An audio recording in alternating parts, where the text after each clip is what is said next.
Wah,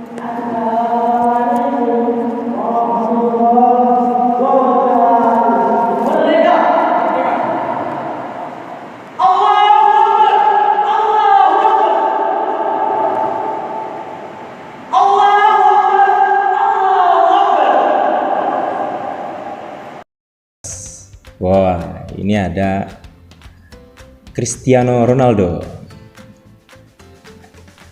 Nanti kita juga akan membahas tentang biografi Cristiano Ronaldo. Baik, apa saja yang akan kita bahas di teks biografi? Yang pertama, pengertian teks biografi.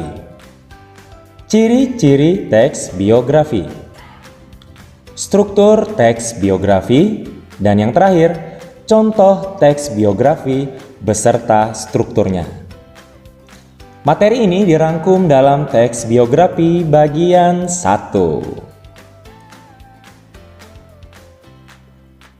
Pengertian teks biografi. Biografi berasal dari kata bios yang artinya hidup dan graphin yang artinya tulis. Lalu, apa pengertian dari biografi? Tulisan hidup? Bukan. Ya. Biografi dapat diartikan sebagai tulisan tentang perjalanan hidup seseorang. Jadi bukan tulisan hidup ya, tapi tentang perjalanan hidup seseorang.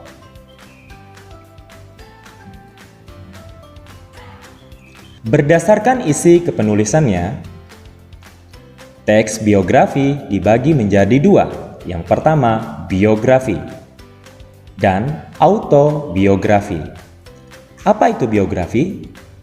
Teks yang naskahnya ditulis oleh orang lain. Contoh misalnya biografi tentang Presiden Jokowi, yang menulis adalah orang lain. Sedangkan autobiografi adalah teks atau naskahnya ditulis oleh tokoh itu sendiri. Nah, kalau biografi ditulis oleh orang lain, kalau autobiografi ditulis oleh tokoh itu sendiri.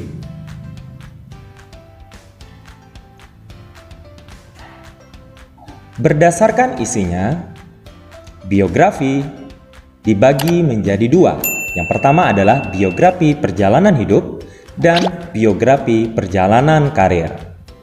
Biografi perjalanan hidup adalah teks yang isinya memuat tentang kisah tokoh yang dianggap memiliki kesan lebih dan bernilai. Sedangkan biografi perjalanan karir adalah teks yang isinya memuat tentang perjalanan karir tokoh mulai dari awal hingga sukses.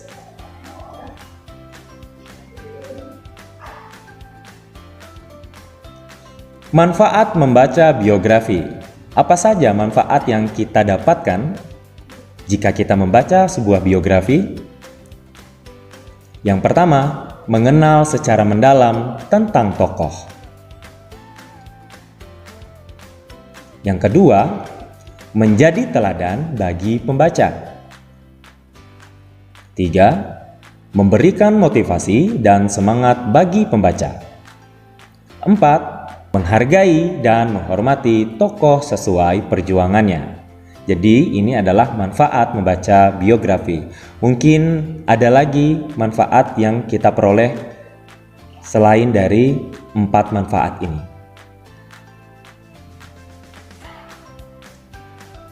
Berikutnya adalah ciri-ciri teks biografi. Apa saja ciri-ciri dari teks biografi? Yang pertama, teks disajikan dalam bentuk narasi. Artinya, teks biografi disajikan dalam bentuk cerita.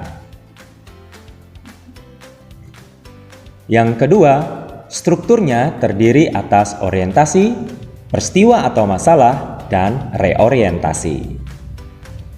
Dan yang terakhir, memuat fakta berupa pengalaman hidup seseorang.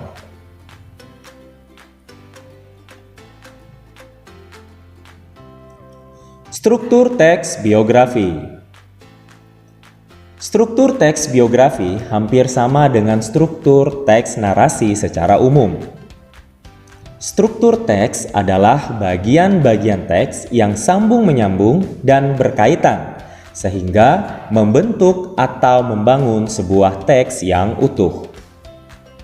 Apa saja struktur teks biografi?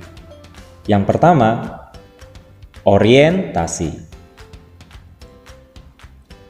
Peristiwa atau masalah. Dan yang terakhir, reorientasi. Berikut penjelasannya. Orientasi. Orientasi merupakan bagian awal dari teks biografi, berisi pengenalan tokoh, seperti kelahiran tokoh, asal-usul tokoh, dan kehidupan tokoh di masa kecilnya. Peristiwa atau masalah. Peristiwa atau masalah berisi peristiwa yang dialami oleh tokoh, seperti pengalaman tokoh, kejadian yang pernah dialami, atau masalah yang pernah dihadapi dalam pencapaian tujuan atau target tertentu. Hal yang menarik, mengagumkan, mengesankan, dan mengharukan yang pernah dialami tokoh juga diuraikan dalam bagian ini. Pada bagian inilah kita akan menemukan nilai-nilai dan sikap-sikap yang bisa diteladani oleh pembaca.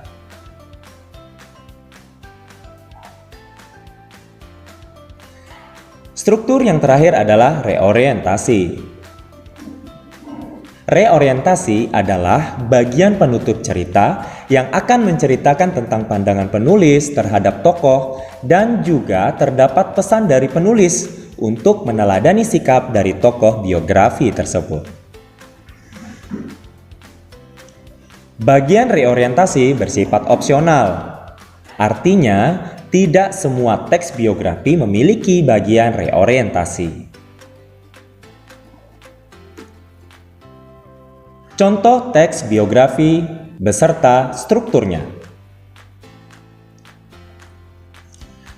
Kita akan membaca sebuah teks biografi dari B.J. Habibie. Yang pertama adalah orientasi. B.J. Habibie lahir pada 25 Juni 1936 di Parepare, Sulawesi Selatan. Presiden ketiga Indonesia ini memiliki nama lengkap Profesor Dr. H.C. Ing. Dr. S.C. Muld Bahrudin Yusuf Habibie. Beliau pernah menjabat sebagai Wakil Presiden Republik Indonesia ke-7. Ibunda Habibie berasal dari Jawa, sedangkan ayahnya asal Parepare. Beliau memiliki kecerdasan pada ilmu teknologi dan pengetahuan, terutama fisika, semenjak masih kecil. Peristiwa penting. Beliau kuliah teknik mesin di ITB atau Institut Teknologi Bandung selama 6 bulan. Kemudian, ia melanjutkan pendidikannya ke Jerman pada 1955 di Rheinisch-Westfälische Technische Hochschule. Kuliahnya dibiayai ibunya, R.A. Tuti Marini Puspowardoyo. Butuh waktu 10 tahun, Habibie muda menuntaskan studi S1 sampai S3 di Aachen, Jerman.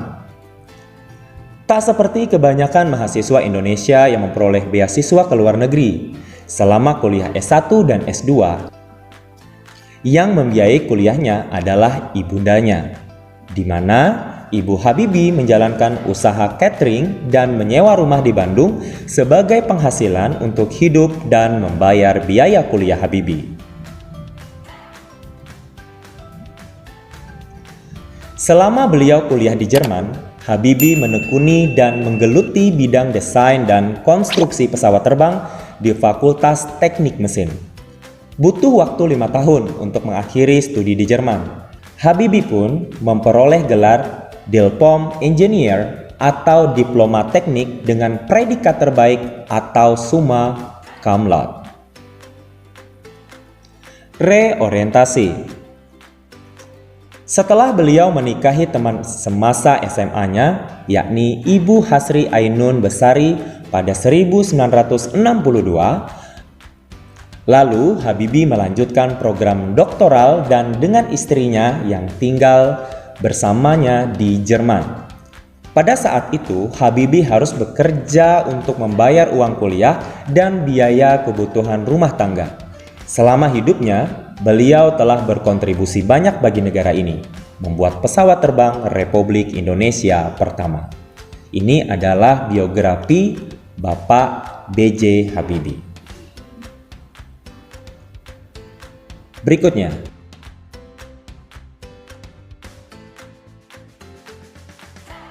idola sejuta umat, biografi Cristiano Ronaldo.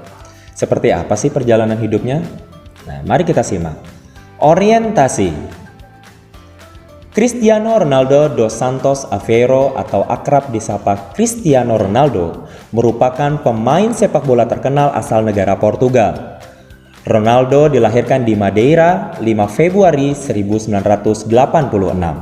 Ronaldo dikenal sebagai pemain terbaik di dunia berkat perjalanan karirnya yang luar biasa. Beragam gelar berhasil dipersembahkan olehnya baik untuk tim maupun negara. Tak kalah menarik, gelar individu sangat beragam yang telah ia raih. Satu di antaranya ialah menjadi pemain terbaik di dunia selama 4 kali. Cristiano yang berposisi sebagai playmaker berhasil mencetak banyak gol setiap musimnya. Karir pesepak bola Ronaldo dimulai saat masih bermain untuk tim masa kecil di Andorinha pada usia 8 tahun. Berkat penampilan impresifnya, ia kemudian berpindah ke beberapa tim seperti Sydney National, di mana Ronaldo berhasil mendapatkan gelar prestasi awal yang cemerlang, membuat Sporting Lisbon tertarik untuk memboyongnya. Karir pesepak bola rupawan ini terus menanjak hingga Manchester United resmi mendatangkannya pada tahun 2003.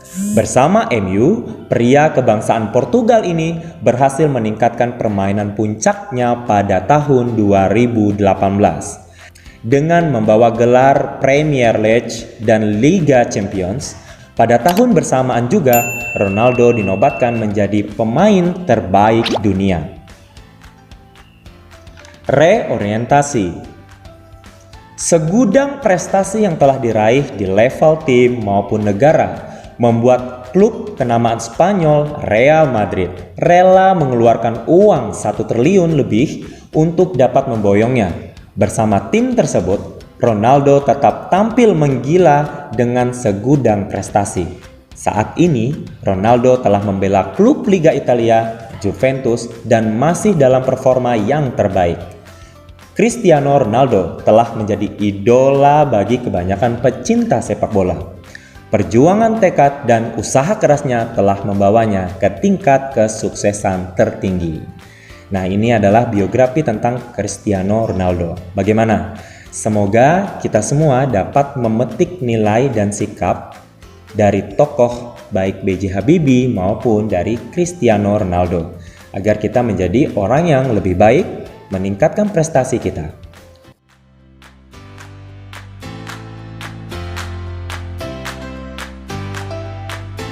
Demikian penjelasan tentang materi teks biografi bagian 1. Sampai jumpa pada video pembelajaran berikutnya. Semoga bermanfaat dan terima kasih. Wassalamualaikum warahmatullahi wabarakatuh.